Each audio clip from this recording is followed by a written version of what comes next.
জয়গুরু। আমার এই অনুকূল কথা চ্যানেলে আপনাদের সবাইকে আমি শ্রদ্ধা জ্ঞাপন করি। আমার এই চ্যানেলে আমার বক্তব্য বিষয় নিয়ে যে ভিডিওগুলি ছাড়ি তার ভিউয়ার্স দিনের পর দিন কম হয়ে যাচ্ছে, কিন্তু কি করব, আমি যে ব্রত নিয়েছি এ সত্যানুসরণের প্রত্যেকটি লাইন ব্যাখ্যা করার চেষ্টা করব বা যতদূর সম্ভব। তার থেকে তো বিচ্যুত হতে পারি না। এক ভদ্রলোক বলছিলেন, আমার এক গুরু ভাই, এবার দেখা হলো আশ্রমে, বলছিলেন আপনার ভিডিওগুলো ভালো লাগে কিন্তু একই কথা তো রিপিটেশন হয়। কি করব, যদি রিপিটেশন হয়েও থাকে আমি অক্ষম। যা ভালো বুঝি সেটাই বলি, এছাড়া আমার রাস্তাও নেই। তো উনি বলছিলেন মাঝে মাঝে যদি অন্য কিছু ভিডিও ছাড়েন তো সে আইডিয়াটা হয়তো খারাপ নয়, কিন্তু একটা চিন্তার সাথে আর একটা চিন্তা জ্যাক্সটাপোজড হয়ে গেলে অসুবিধা হয়।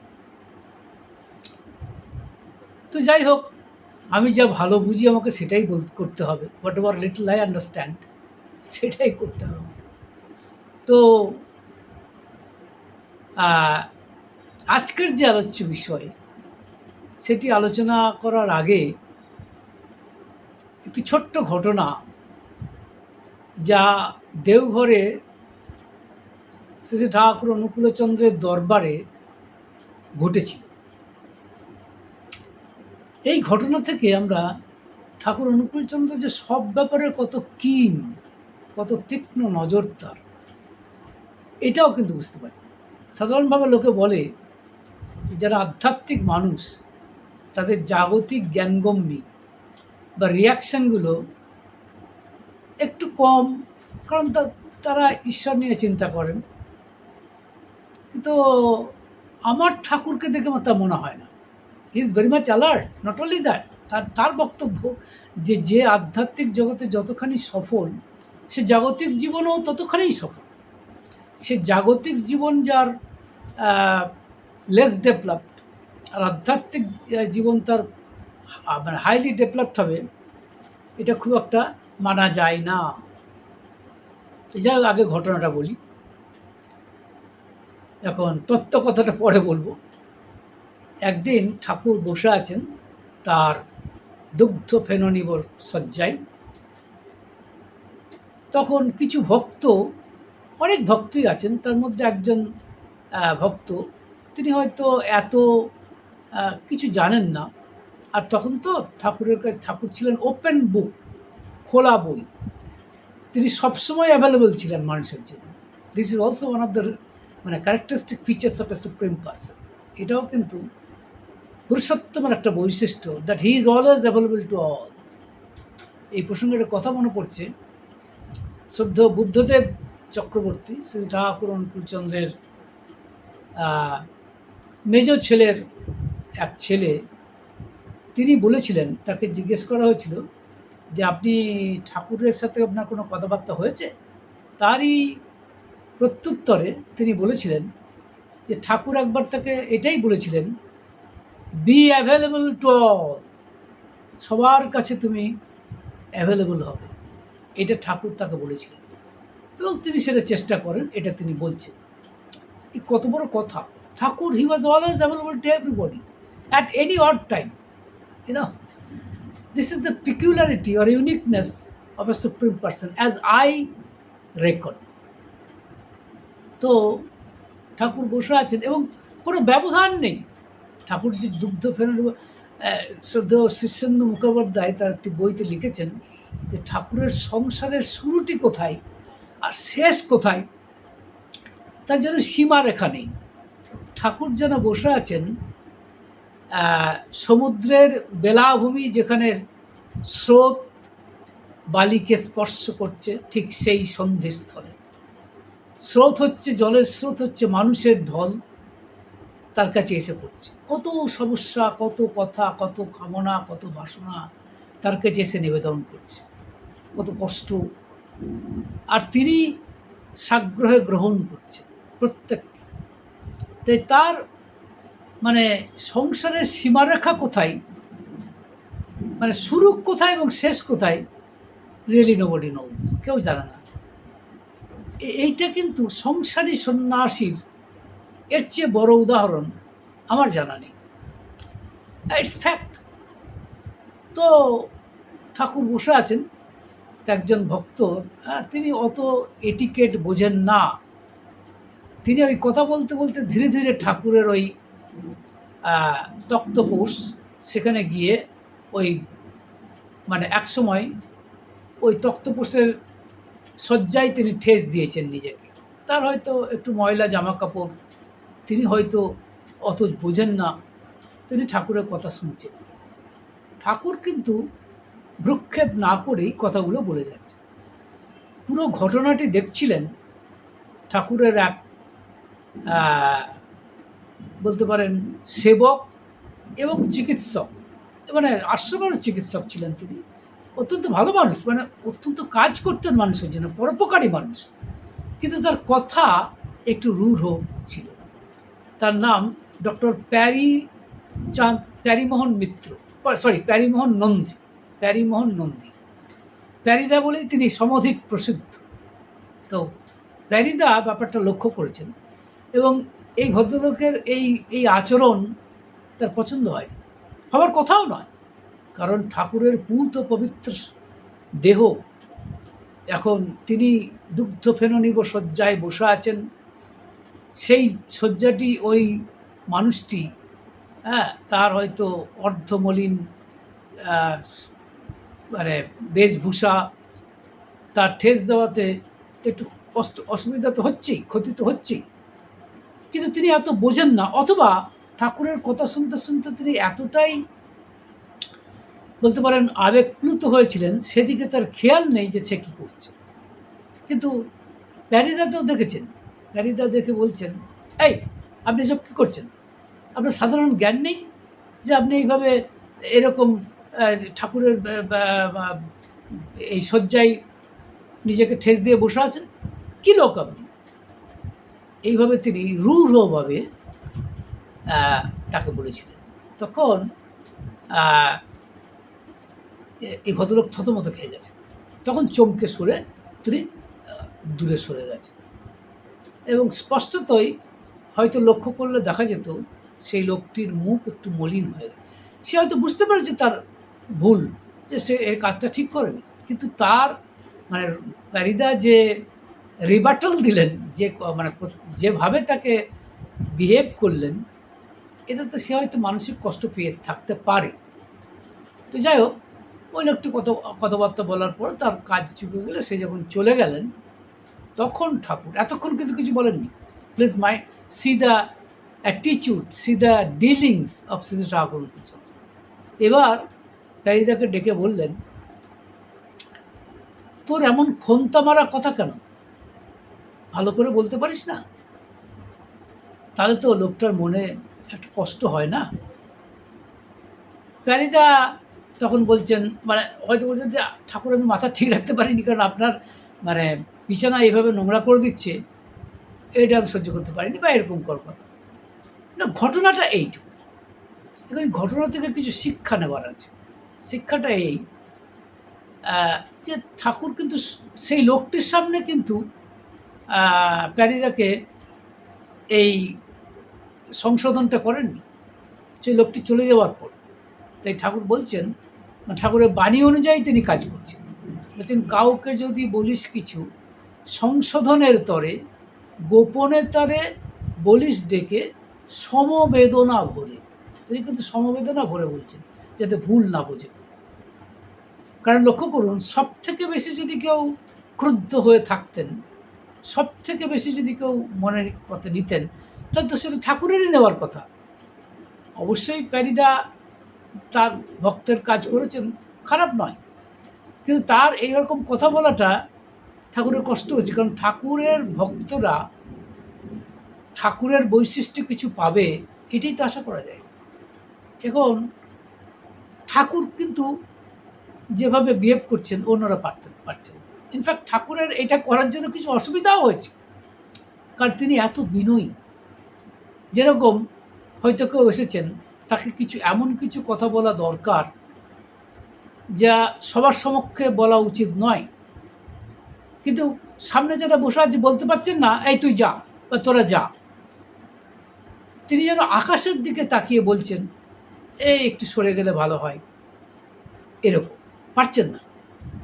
এখন এই যে ঠাকুরের এই বৈশিষ্ট্য, এই বিনয়, যে বিনয়টি প্যারিদার নেই, শুধু প্যারিদার নয়, আমি নিজেই এক মস্ত বড় কালপ্রিট। হ্যাঁ, আমি জানি না আপনাদের কথা যারা শুনছেন। তো খুব অল্প লোকে শুনছেন এই যে বাচুয়া। তো তারা কিন্তু আমরা তো বিনয়ী নই, ঠাকুর বিনয়ী। কিন্তু আমাদের ঠাকুর এই শিক্ষাটা দিচ্ছেন যে খন্তা মারা কথা বলিস না। এটা কিন্তু আধ্যাত্মিক শিক্ষা। যদি বলেন কেন? তার কারণ আমি যে বিনয় সমন্বিত কথা বলতে পারছি না, বিনয়ী কথা বলতে পারছি না, আমি জানি না এর কারণটা কি। এর পিছনে কারণ আছে, ভগবান শ্রীকৃষ্ণ জানতেন এর পিছনের কারণ। তাই তিনি এটি শ্রীমদ্ ভগবদ্ গীতাতে উল্লেখ করেছেন। আপনারা জানেন যে ষোড়শ অধ্যায় হচ্ছে দৈবাসুর যোগ। এটি একটি আসরিক প্রবৃত্তি, এটি একটি আসরিক চরিত্র, যে আমি কথা বলতে গিয়ে রূঢ় হয়ে পড়ছি, আমার মধ্যে রুডনেস এসে যাচ্ছে, রূঢ় হয়ে যাচ্ছি, কঠিন হয়ে যাচ্ছি, পারুষ্য, হ্যাঁ, একে বলে পারুষ্য। হ্যাঁ, এই পারুষ্যটা আমার অটোমেটিক্যালি চলে আসছে, কিন্তু জানি না এর পিছনে কারণ কী। এর পিছনে কারণ হচ্ছে আমার মধ্যে আসরিক প্রবৃত্তি রয়েছে, সেটাই আমাকে এটা করাচ্ছে।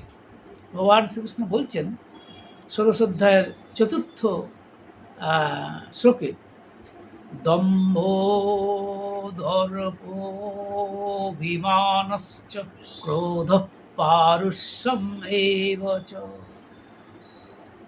অজ্ঞানম চাভিজাতস্য পার্থ সম্পদম আসুরিম। আবার বলছি, দম্ভ দর্পোভিমানশ্চ ক্রোধ পারুষ্যম এব চ অজ্ঞানম চাভিজাতস্য পার্থ সম্পদম আসুরিম। মানে দম্ভ, হ্যাঁ, প্রাইড যেটাকে বলে, নানান রকম আর কি। হ্যাঁ, অ্যান্ড তর্প, দম্ভ অবশ্য তার ধর্ম হচ্ছে রিলিজিয়াস অস্টেন্টেশন, ওই ফুটানি করা, ফাট্টাই করা। দর্প, অভিমান, ক্রোধ, রাগ, পারুষ্য, এইটা আমাদের কথা। আজকের কথা হচ্ছে এইটা, পারুষ্য, এই যে রুডনেস, ইংরেজিতে বলে রুডনেস। অজ্ঞানম তো অবশ্য ইগনোরেন্স আছে। হ্যাঁ, তো ভগবান বলছেন এগুলো হচ্ছে আসুরিক চরিত্রে যারা, তাদের লক্ষণ।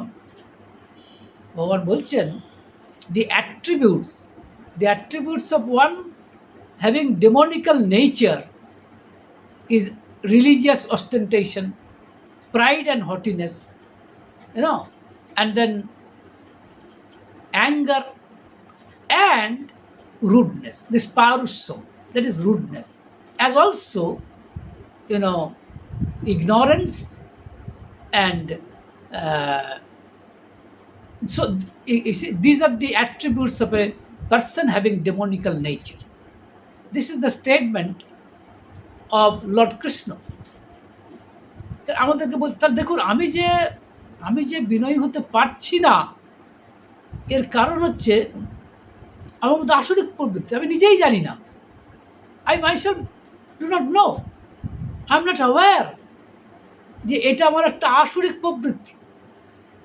ভগবান শ্রীকৃষ্ণ না ধরিয়ে দিলে ধরতে পারতাম না। আর ঠাকুর অনুকূলচন্দ্র ডেমনস্ট্রেশন দিয়ে বুঝিয়ে দিচ্ছেন, একবার উদাহরণ সহযোগে বাস্তব জীবনে এটা আমাদেরকে বুঝিয়ে দিচ্ছেন। তো যে কারণে একমাত্র তিনিই বলতে পারেন, ইনফ্যাক্ট তিনি আজকের আলোচ্য বিষয় যেটা, সেটাই শ্রী ঠাকুর অনুকূলচন্দ্র তার একটিমাত্র পুস্তিকা সত্যানুসরণ, যা তিনি স্বহস্তে লিখেছেন, সেখানে তিনি লিখছেন একটিমাত্র লাইন, বিনয়ের মতো সম্মোহনকারক আর কিছুই নেই। বিনয়ের মতো সম্মোহনকারক আর কিছুই নেই। ইংরেজিটা হচ্ছে, there is nothing so fascinating as humility. There is nothing fascinating as humility.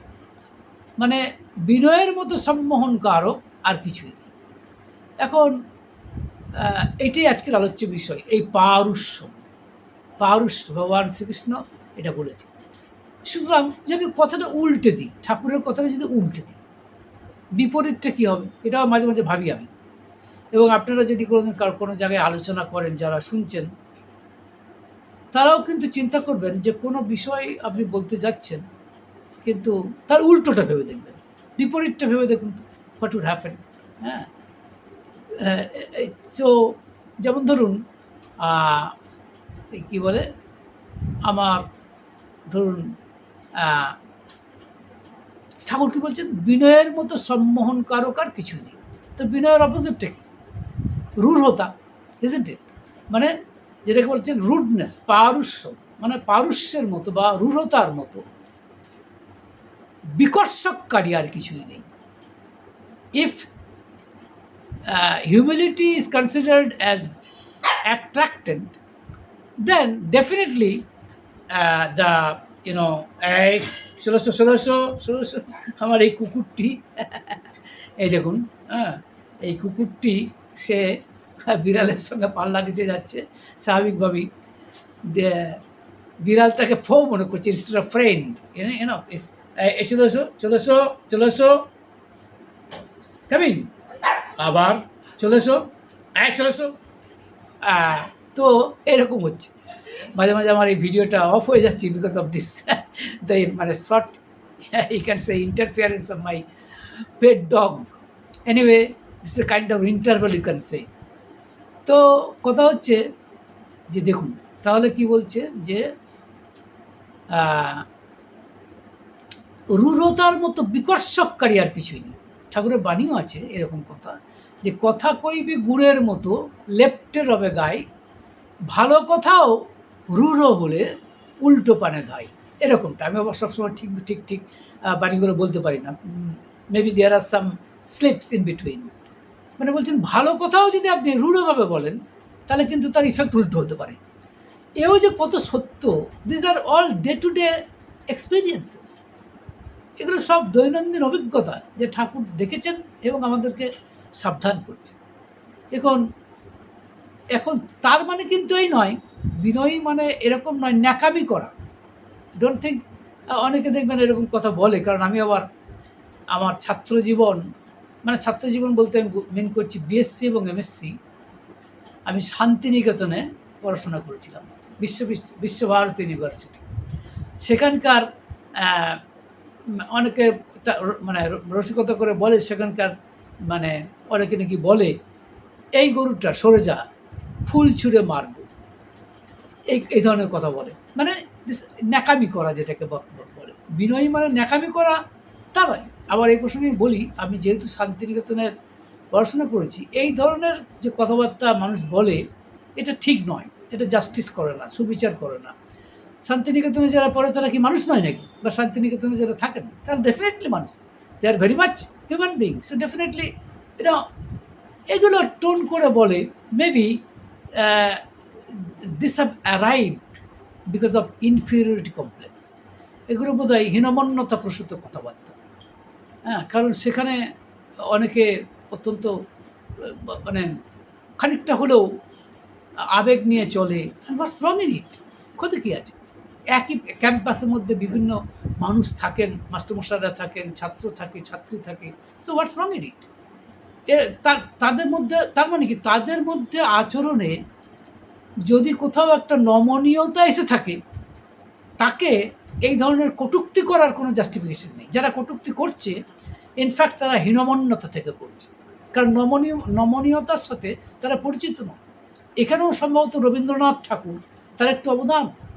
আপনারা লক্ষ্য করে যেমন রবীন্দ্রনাথের কথায় কোনো রূঢ়তা নেই। তার গানগুলি এত জনপ্রিয়, এত হৃদয় টাচ করে কেন?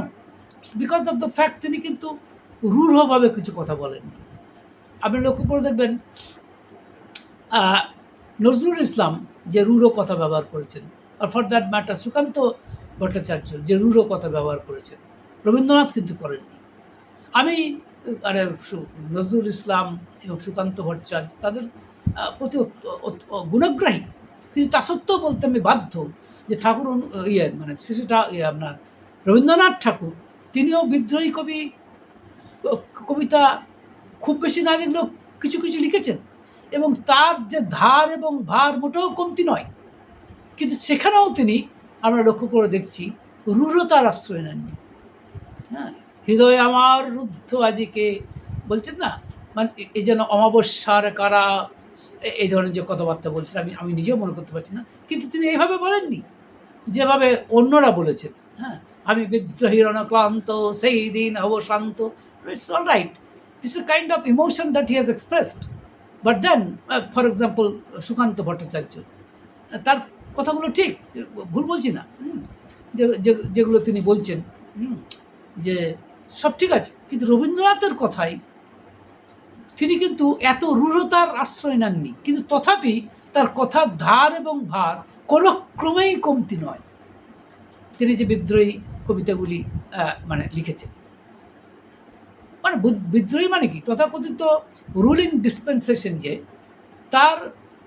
তাদের যে অন্যায় অত্যাচার তার বিরুদ্ধে সাবধানবাণী দেওয়ার জন্য, চেতাবনী দেওয়ার জন্য রবীন্দ্রনাথ যে কবিতাগুলি লিখেছেন, লেখাগুলি লিখেছেন, আপনি লক্ষ্য করবেন রবীন্দ্রনাথের মধ্যে একটি বড় বৈশিষ্ট্য হচ্ছে তার মধ্যে রূঢ়তা আবর্জিত। তার ভাষায়, তার শব্দ চয়নে রূঢ়তা নেই, কিন্তু তার মানে এই নয় যে সেটা কম পেনিট্রেটিভ। যেখানে প্রয়োজন অত্যন্ত ভালোভাবে কথা বলেও কিন্তু তিনি অত্যন্ত পেনিট্রেটিভ হইতেই বলেছেন, তার চেয়ে বেশি পেনিট্রেটিভ হতে পারত না যদি তিনি রূঢ় ভাষায় ব্যবহার করতেন। হ্যাঁ, তো এটা বুঝতে হবে। তো যাই হোক, আমি সেই প্রশ্নে যাচ্ছি না। তো অবশ্যই নজরুল ইসলাম যে আবেগদীপ্ত কথা বলেছেন, সেগুলো কোনোভাবেই আমি খাটো করছি না। ইনফ্যাক্ট সেগুলো তিনিও প্রতিভাবান কবি, সুকান্ত ভট্টাচার্য তো বটেই। তো যাই হোক, কিন্তু রবীন্দ্রনাথের শৈলীটা একটু অন্যরকম। হ্যাঁ, তো কারণ তার মধ্যে রূঢ়তা যেন তার মধ্যে কোনো প্রবেশদ্বার খুঁজে পেত না।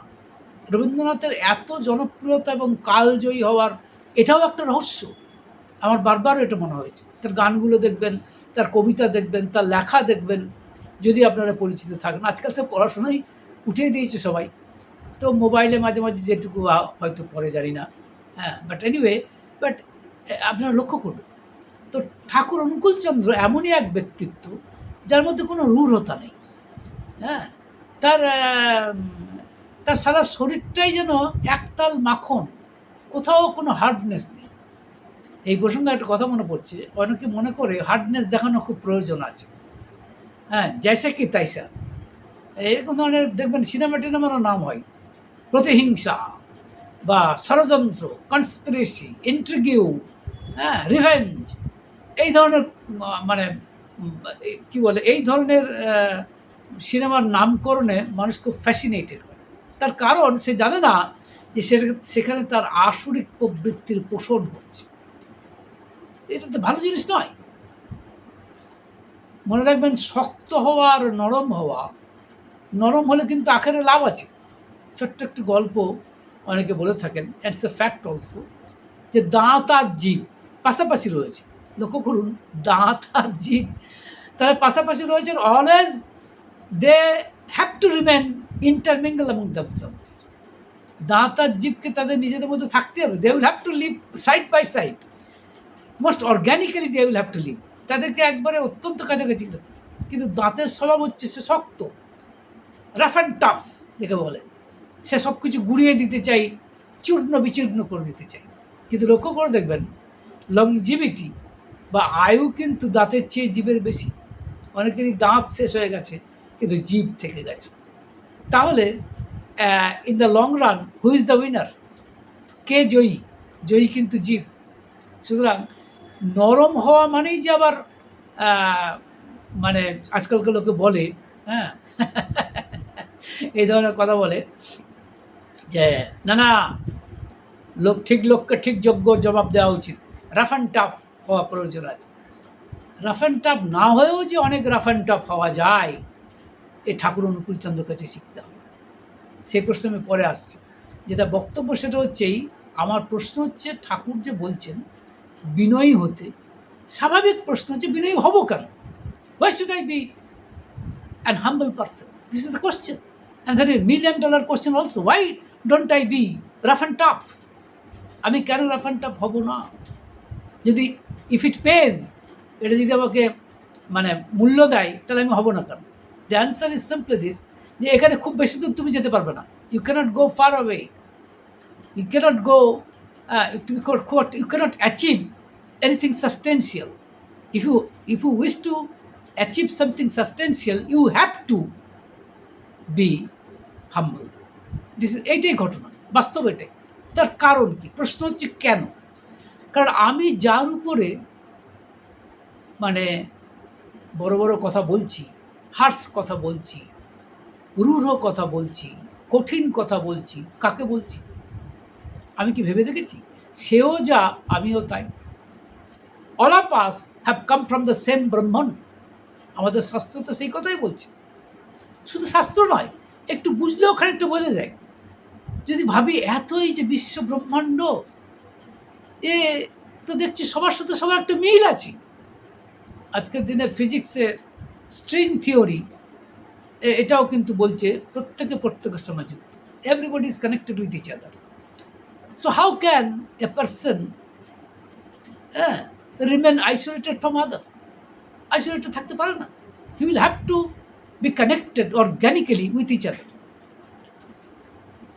এখন ঠাকুর অনুকূলচন্দ্র এরকম বিনয়ী কেন? কারণ তিনি জানেন সবাই সেই তাঁর থেকে এসেছে। যে লোকটা বদমাইশ, যে লোকটা কদাচার করে, যে লোকটা অন্যায় করে, সেও তার থেকে এসেছে। He has come from the same Brahman, and that is none other than Shri Thakur Anukulchandra himself.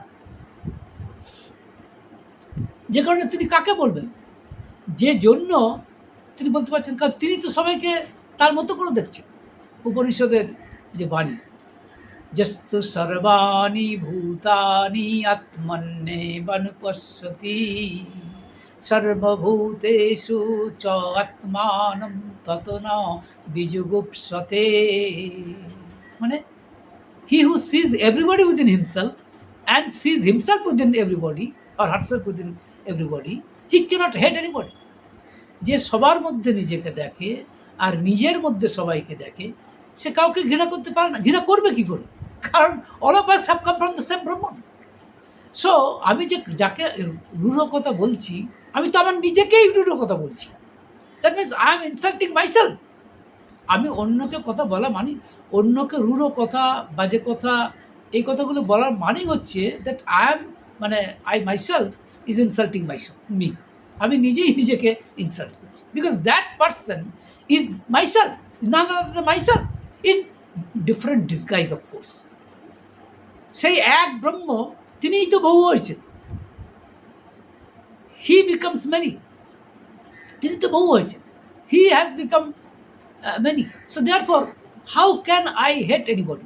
If I hate anybody, that clearly means that I'm hating myself, none other than anybody. যে কারণে আমাদের যারা ঋষি বলেন বা যাই বলুন, তারা কিন্তু বারবার বলছেন যে সবাই সুখী হোক, এই কথাটা বলছেন। সবাই শান্তিতে থাকুক, কেউ যেন কষ্ট না পায়।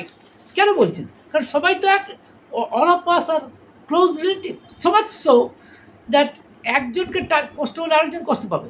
আমরা বুঝি বা না বুঝি, যে জন্য ভগবান এটা একটা শ্লোক, এটা কেউ বলে ঋগ্বেদের শ্লোক, কেউ বলে বৃহদারণ্য উপনিষদের শ্লোক, যেখানে বলা হচ্ছে সর্বে ভবন্তি সুখিনঃ সর্বে সন্তু নিরাময়া সর্বে ভদ্রাণি পশ্যন্তু মা কশ্চিৎ দুঃখ ভাগ ভবেৎ। মানে কি বলছেন? সর্বে ভবন্তি সুখিনঃ, সবাই সুখী হোক, এটা বলছেন। এবং সবাই নিরাময় হোক, মানে কার কেউ যেন অসুখে না ভোগে। সর্বে ভদ্রাণি পশ্যন্তু, সবাই যেন মঙ্গলজনক ভালো জিনিস দর্শন করে। হ্যাঁ, মা কশ্চিৎ দুঃখ ভাগ ভবেৎ, কেউ যেন কষ্ট না পায়। তাহলে কী হচ্ছে, বলছে may all sentient beings be at peace, may no one suffer from illness, and may all sentient beings see what is auspicious, and may no one suffer. So এইটা হচ্ছে এই শ্লোকের মানে। কেন? কারণ আমি কি করে যাকে ঠাকুর যে বলছেন বিনয়ী হতে, আগে উল্টোটা যদি বলতেন তুমি রূঢ় হও, তুমি রূঢ় হও, তো আমি রূঢ়তা দেখিয়ে আমি কাকে রূঢ়তা দেখাচ্ছি? নিজেকেই তো। কারণ আমরা সবাই তো সেখান থেকে এসেছি।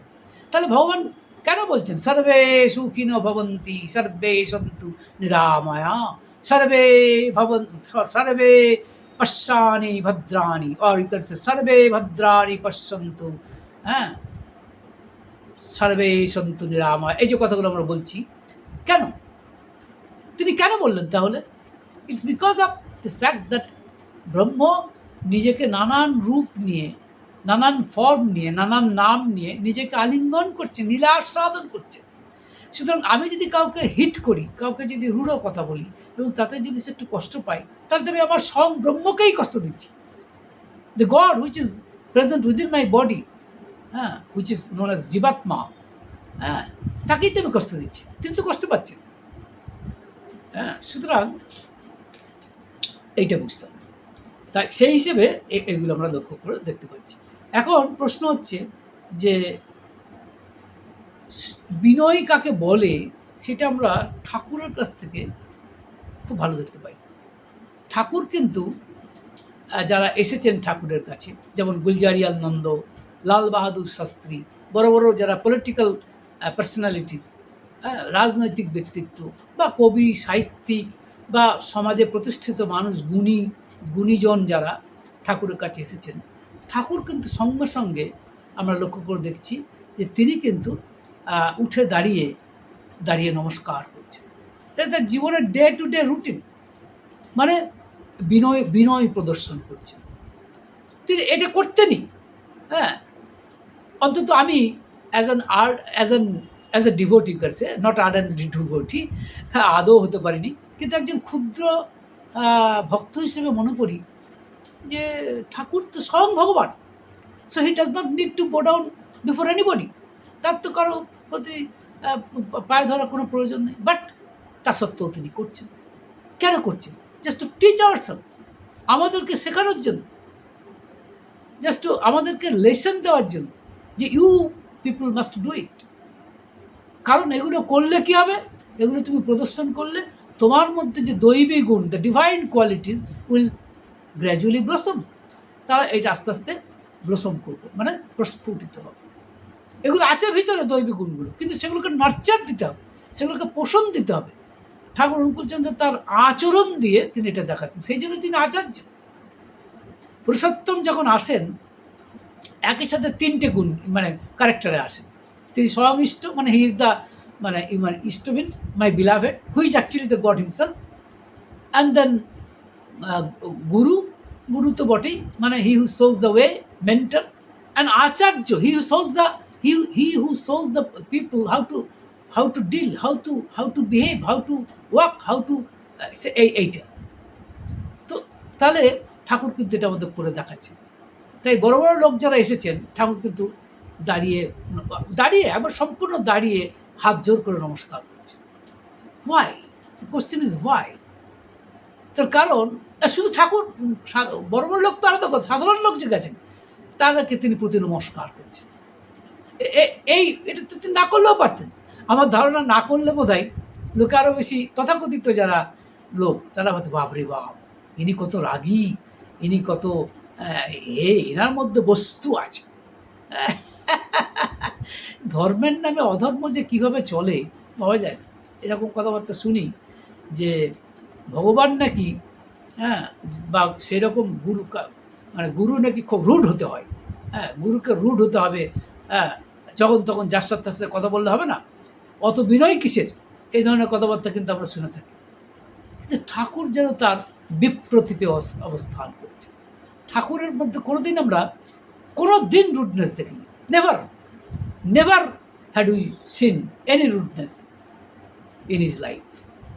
ইনফ্যাক্ট তার প্রত্যেকটি চরিত্র, তার এমনকি শুনলে অবাক হবেন, ঠাকুরের যারা সেবক ছিল তারা ঠাকুরকে প্রাণাধিক ভালোবাসতেন,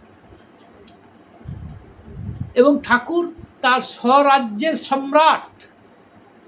কাজে যদি ঠাকুর তাদের কোনো সেবককে হার্স কথা বলতেন, রূঢ় কথা বলতেন, তাতে তারা হয়তো রাগ করতো কিনা জানি না, তাতেও তারা ভালোবাসত, কারণ তারা ঠাকুরকে বুঝতে পেরেছিলেন। কিন্তু ঠাকুর কিন্তু সেই সেবকদের প্রতিও কখনোই রুড বিহেভ করে।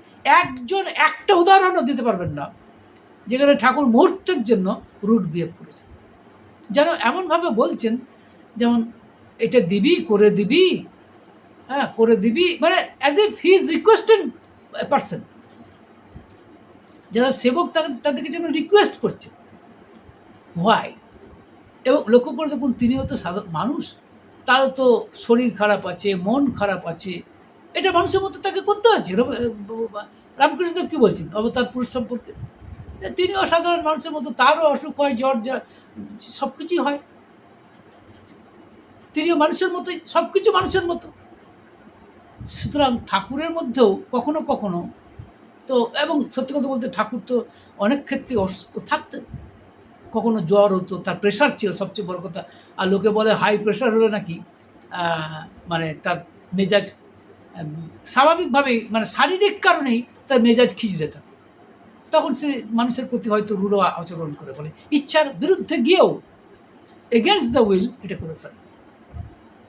কিন্তু এই প্রেশার, জ্বর, অসুস্থতা, এই যেগুলোকে বলি শারীরিক ব্যাপারগুলো পারেনি ঠাকুর অনুকূলচন্দ্রকে তার মানসিক স্থিতাবস্থা থেকে, কুটস্থ স্তর থেকে এক চুল ছড়াতে, যে জন্য তিনি অচ্যুত। ভগবান শ্রীকৃষ্ণের একটি নাম অচ্যুত, যিনি তার নিজের মানে এর থেকে কখনো চ্যুত হন না। নিজের স্ট্যান্ড পয়েন্ট থেকে তিনি যে সচ্চিদানন্দ, তার সেই স্ট্যান্ড পয়েন্ট থেকে কখনো তিনি চ্যুত হন না। Never he deviates himself from that particular standpoint, even for a fraction of a second. This has been the characteristic feature of Supreme Person. Same is the case with Sri Thakur Chandra also. ঠাকুর কিন্তু মুহূর্তের জন্য কোনো অসুস্থতা, কোনো মন খারাপ, ঠাকুরের মুখ দিয়ে কোনো রূঢ় কথা বলাতে পারেনি।